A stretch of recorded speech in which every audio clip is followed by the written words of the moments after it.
Well, good afternoon, everyone. It is great to see you here in Denver, and I am really excited for this next conversation. We're going to take a look outside the industry to see what hotels can learn from leaders who operate at scale every day. And joining me are two outstanding leaders. GJ Hart, Chairman and CEO of SPB Hospitality, and GJ has led some of the biggest names in the restaurant world. Red Robin, California Pizza Kitchen, Torchy's Tacos, and Texas Roadhouse. And he is known for building strong cultures and high-performing teams. In addition, we have Doreen Burse, Senior Vice President, Worldwide Sales at United Airlines. And Doreen spent more than 30 years at Marriott International before bringing her global travel perspective to the airline industry. So please join me in welcoming GJ and Doreen. All right.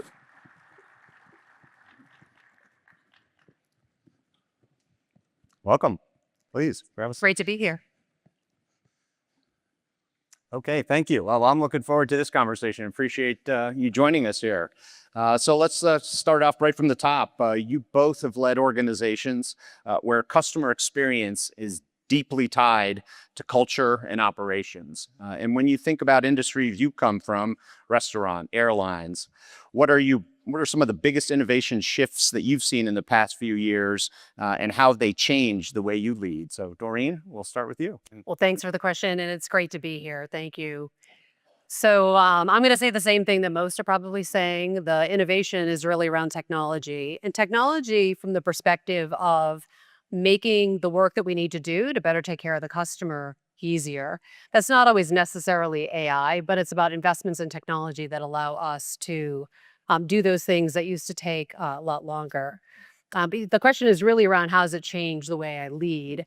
And so when you think about culture and what you want folks to do, I have moved from are they the right fit for the organization to do they embody the values that really drive the culture? And are they willing to build on that? Because you can have the best technology and new ways to use innovation to manage your business. But if you don't have people that embrace that or they want to do things the way that it used to be done, that's going to make it a little bit more difficult. So I spend a lot of time really getting folks to buy into the mission because people can expend their discretionary energy or withhold it freely based on whether they buy into the mission or not. GJ, how about from your perspective?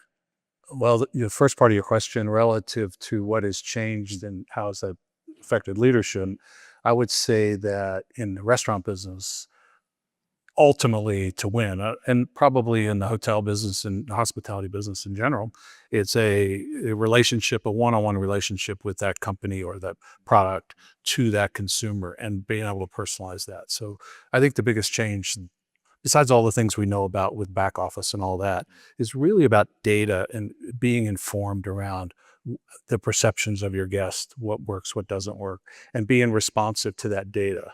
I would also say to what Doreen just said is that I think technology is something that should enable your culture. It should enable your efficiency and your operations. It doesn't lead the way, and it's a part of the answer. It isn't the whole answer, and I think that's really, really important. And you didn't ask this, but just I would say that I've said this before. Cultures are by design, not by default. And at the end of the day, it starts and ends with people. I heard that earlier, and it is so true. And in our case, in the restaurant business, the single unit operator, we call the managing partners, general managers, that is the soul, heart and soul of any restaurant company, because everything that you do, whether it's technology, whatever it might be, has to go through that GM or managing partner to get down to the ranks to make it happen and make it apply. So, and the only way culture is strong is that the leaders embody that. So goes the leader, so goes the rest. And B, that they understand all the way down to team members, what is the vision and mission of the company. And I think ultimately that's driven by core values. And if people can live by core values, they should be simple, to the point, and all team members should have a voice in what those are. Well, let's keep on that topic of culture. And GJ, just to expand on that, we know for you that you see culture as a strategy for organizations that you lead. It's not a soft concept, but it's really the engine and momentum that you can share and how you've sustained sustained that cultural aspect and built winning businesses around that, how this is tied into driving profitability and business results. So within that, as you think about how to translate and strengthen the culture amid all the challenges that you have from turnover and other operating pressures, just expand on that culture as strategy concept. Yeah, well, I would say that the more people are engaged and believe in the overall mission and purpose of your organization, they're going to come along. And in our case, where we actually share the share of the profitability of an organization to our single unit operators, I think ultimately when they're part of what the ultimate goal is and understand it, that you get better results. I also think that we have a little different philosophy than many people. And that is, if you take care of your team members, they're going to take care of your guests, versus taking care of your guests and then, the team members are the ones that do it. We don't do it. When you got 50,000 people or 100,000 team members, you daggone well better have them understand what those core values are and make sure that they behaved. And the only way to do that is get down into the ranks and make sure you're staying true to all of those things. So culturally, it is a never-ending situation. It's one, like in my case, I would spend time out in the field making sure I go to people, not people having to come to me. And I think that's ultimately important to start to role model that behavior. The last thing I would say is, this may be a bit, I don't mean it quite as literal as I'm going to say it, but is that great cultures typically are people with great attitudes that believe. And I always tell people I would hire for attitude and teach the skill. I would rather have a great attitude than I would somebody who's got all the skill in the world. 85% of a person's success is based on their attitude, and all the things that go along with it. Sure. Doreen, from your perspective at United, obviously global organization, dispersed team members, worldwide footprint, whether in your role as leading worldwide sales or just interacting as a senior leader with people across a range of functions, when you are a dispersed organization, it's difficult to drive that performance and maintain that culture. Yeah, it sure can be. I agree with everything that GJ said. And I think you said something that's really important. Culture can be a default or it can be designed. And if you think about it, culture is values that are expressed through behaviors. And behaviors, I believe, can be really influenced by incentives and or rewards that are put in place. So it's one thing to speak about culture, but to actually put things into place that help support it. One example I would use at United, and I didn't know this until I joined the airline about 4 years ago, is there is a thing in the airlines called delay codes. So what that means is, no matter where you're at in the operation, you don't want to be responsible for a delay code. It was a really negative thing.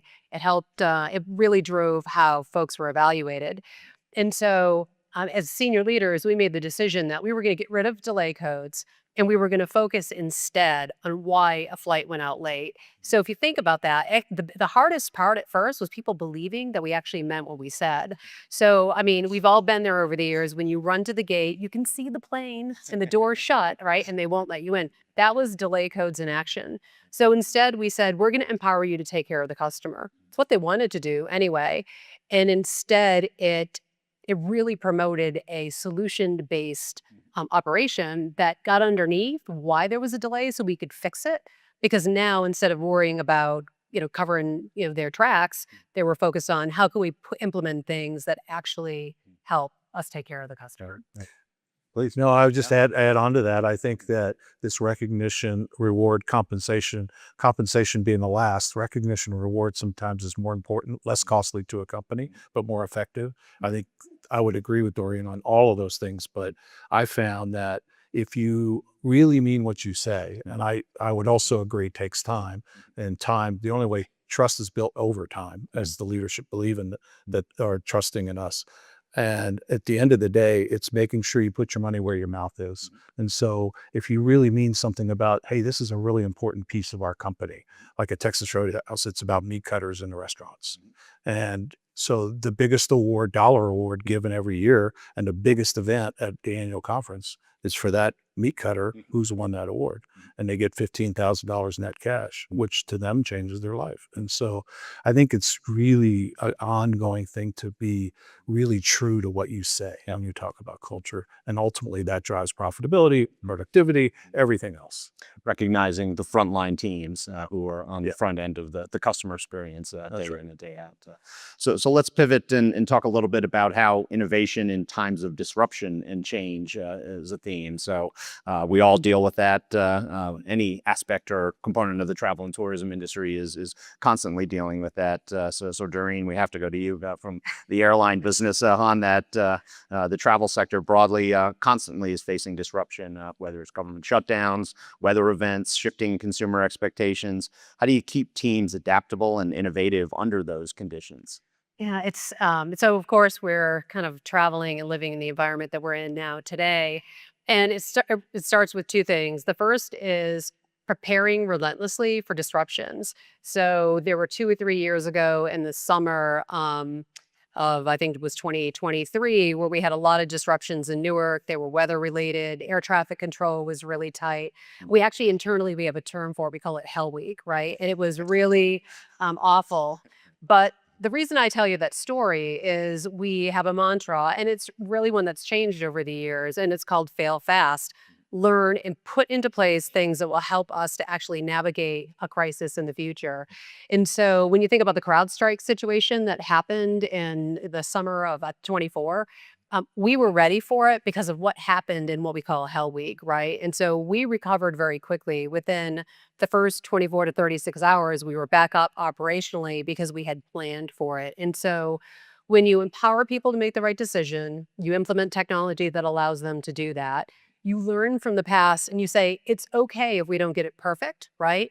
But what are we going to do to make sure that we can stay ahead of it? And so it's like I say it, and it sounds like such a basic tactical thing, but I think, and it's something that you said, Gigi, you have to put it into practice. You need to mean it, and you have to be authentic. Otherwise, you never get your teams on board.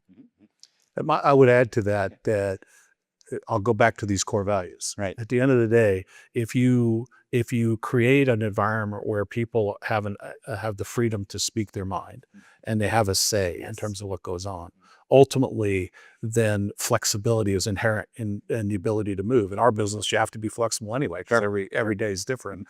And so if that is in place, then ultimately you'll be ready for anything that happens. It's kind of like, why is a core value so important? Well, if you have a restaurant in Alaska and you're sitting in wherever the heck, Denver, who's going to make that decision? Someone up there. Sure. What are they going to make that decision based on if it's a tough decision? Hopefully they rely on what those core values are, and they'll make the right decision. And so that's how flexibility to all this change that's going on. And the thing I would say that's really hard is this is the United States of America. And so states continue to make it more difficult in our business, and I know for y'all's too, in terms of how do you do business. In California, it's completely over the top versus Texas, as an example. And so I think when you think about all these things of change, from our perspective, we have to deal with it, but so do the team members. We were talking about this backstage. It's like right now with what's going on with immigration. And all of a sudden you've got a whole bunch of Hispanic folks that are scared to death. And so that affects who comes to work. That affects the customer base for many restaurant companies.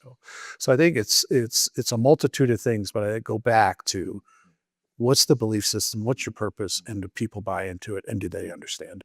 I would add one more thing to this, Sure. just because you talked about government shutdowns and whatnot.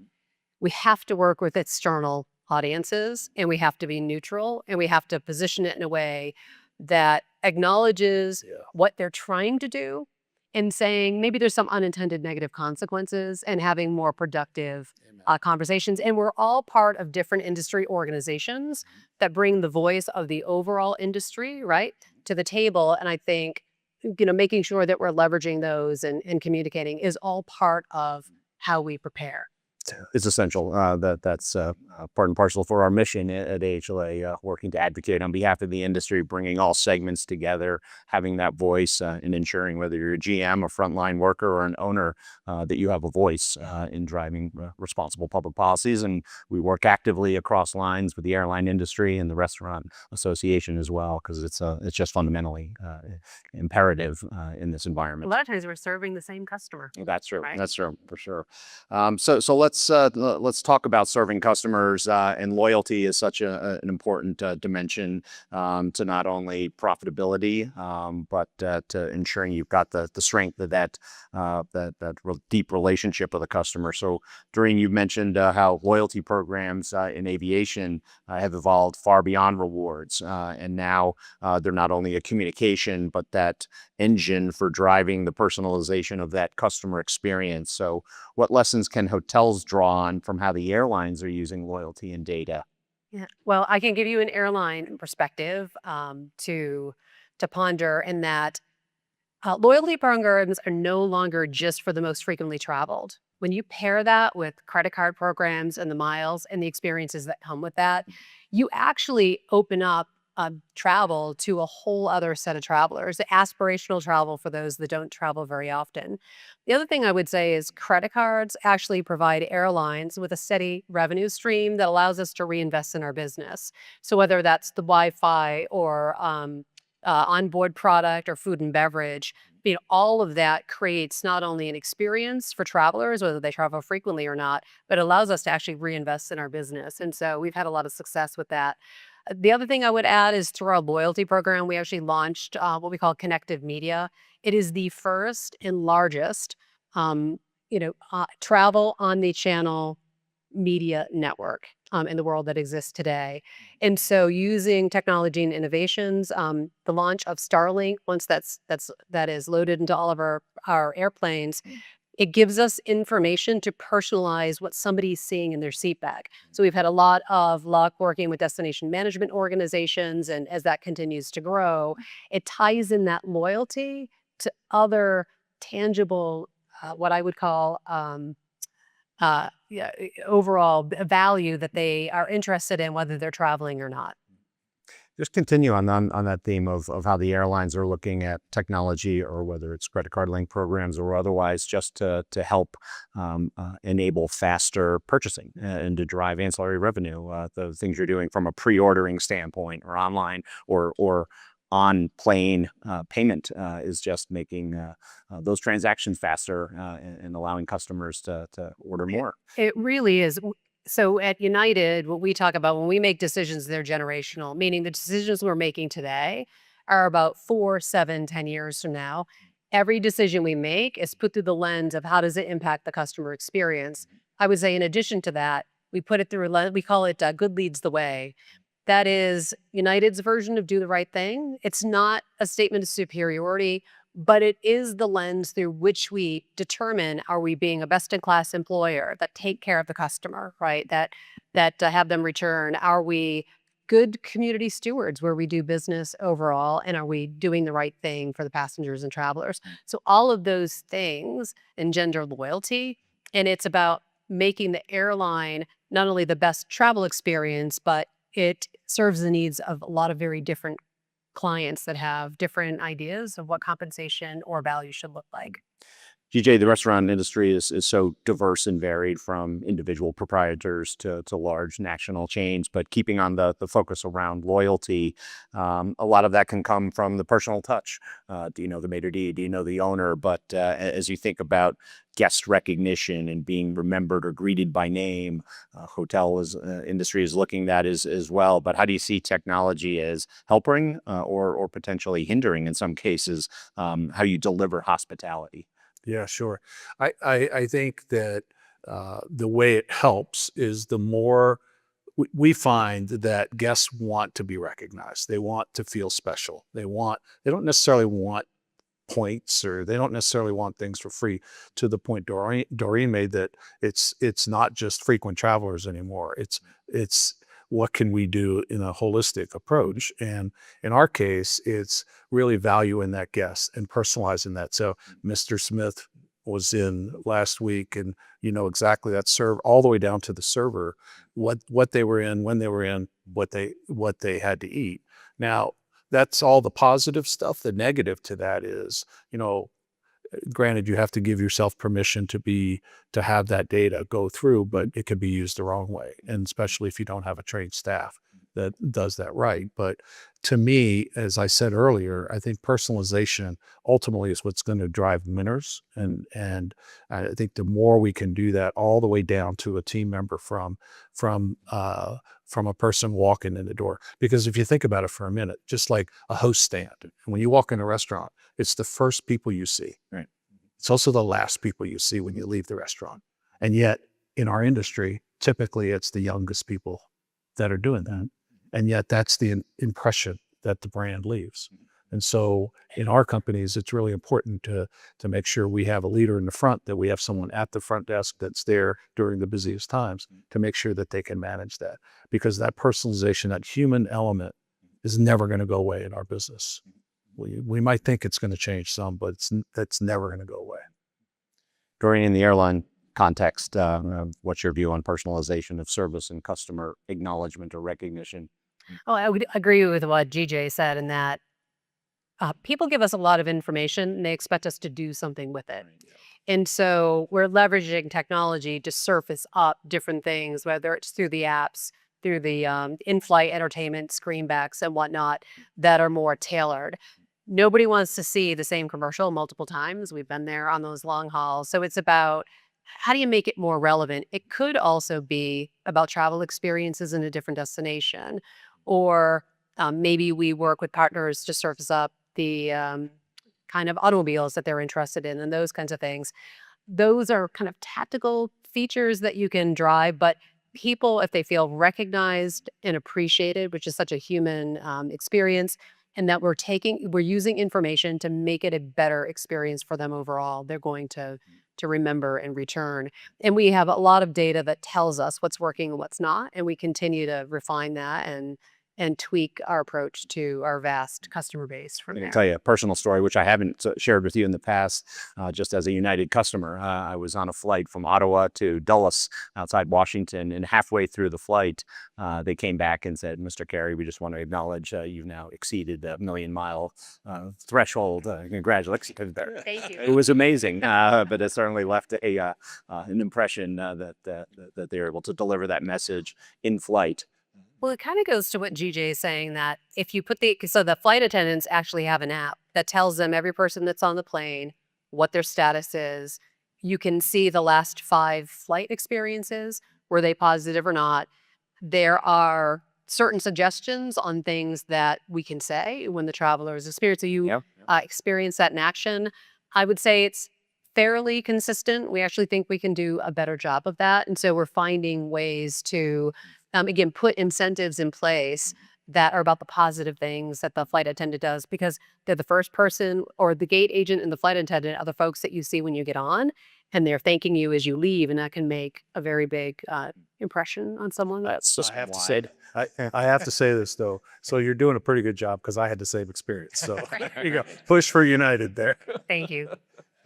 But just that app that they're using, or that is that system wide, or is that rolled out on a larger scale? Yes. Because it's Every flight attendant has that app.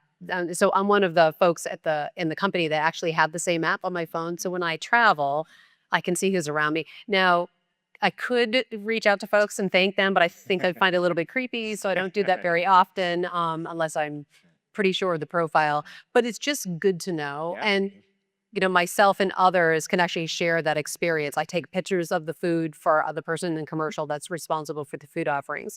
And what they look at is, where was it placed? Is it according to spec, and those kinds of things? So I'm giving you small examples of what happens across the system when you're really focused on what the traveler experience is, improving, but doing so in a way that's not about catching something not being done right, but saying, hey, this much, we did it in that right way, but how do we take that to the next level?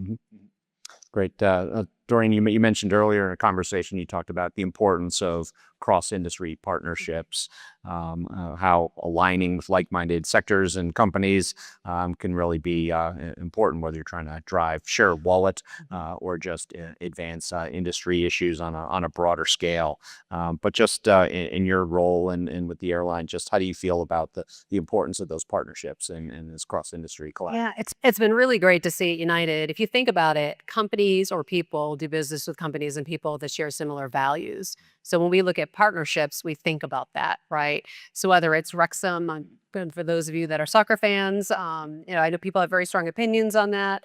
Or even when we launched United Airlines Ventures, which is really a fund that is in place that people can contribute to that drives investments in environmental initiatives. So for example, the airline industry is very hard to decarbonize. The fastest way to do that is through sustainable aviation fuel. One of the biggest investors in United Airlines ventures on SAF is JetBlue, right? So we call it co-opetition, right? Even think about the recent collaboration we had with JetBlue. That was about, so we're still competitors. We don't have antitrust immunity, but what we can do is link our loyalty programs to give access to places we're not strong, like Boston, for example, or some of those destinations to the Caribbean as well. But whether it's Apple TV or Spotify, just the kinds of things that we know because we have so much data that our clients share with us are interesting to them. And it adds to the experience. It creates opportunities for us to sell ancillaries, and they're ancillaries that they want. And if they don't, right? So we have something for everyone. It doesn't matter what your budget is, right?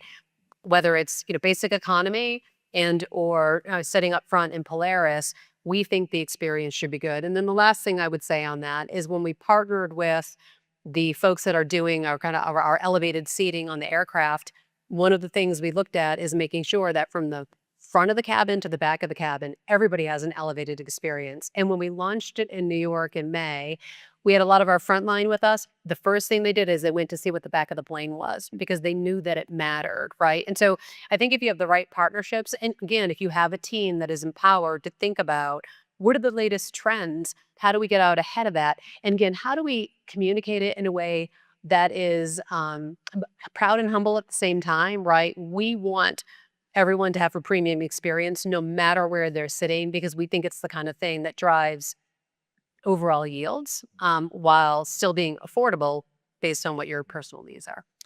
Well, before we get to the last question, just thank you both for some great takeaways here. And I was really excited about this conversation in this panel to leverage your perspective and experience on how to engage our people from a culture standpoint, whether that's driving repeat customer business or loyalty or incremental revenue opportunities. So you've done a terrific job and really appreciate your insights. But if we could, one last question if you could offer a lesson from your industry. Now, obviously, Doreen, you've got deep experience in the hotel industry as well. For our attendees here, what is one area that they should think about implementing that could improve guest experience or profitability right away?